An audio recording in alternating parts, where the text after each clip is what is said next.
Good morning. It's Thursday, November 5th at 8:30 a.m. and emerging markets are, like global markets, feeling some uncertainty over the direction of interest rates, the reality of stimulus, and even some concerns after the Bank of England added more stimulus and more bank intervention capital.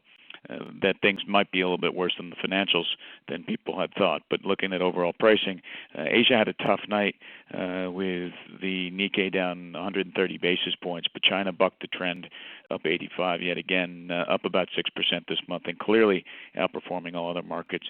India up 95 basis points, but South Korea down 1.75%, Taiwan down 66 basis points. South Korea, some fresh questions on growth. And part of the move down there, Russia catching up with the local market having been closed yesterday. So the overall index up 1.5%, while Russian ADRs and GDRs trading in London are actually down a bit this morning. Gazprom, Lukoil, a couple of the bellwethers down about 2% each. Looking into South Africa down 60 basis points, was down over 1% and rallying back. Gold prices, platinum prices, palladium prices should all be supporting this market, although we're in a place where there's a lot of concern about the budget deficit and the potential for a sovereign downgrade. So a lot of the fast money accounts really beating up South Africa here.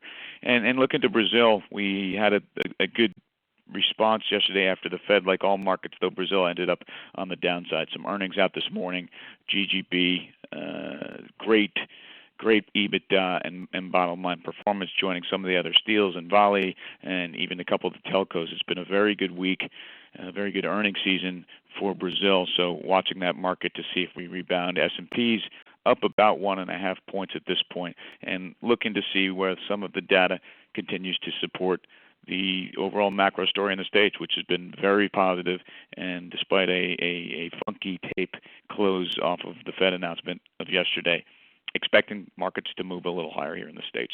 Dollar index slightly weaker this morning, but certainly trading at the bottom end of a range that had seen the dollar move up last week and give most of that back over the last 3 days, 75.69 through the 20-day moving average, which is a pretty important support level for the dollar.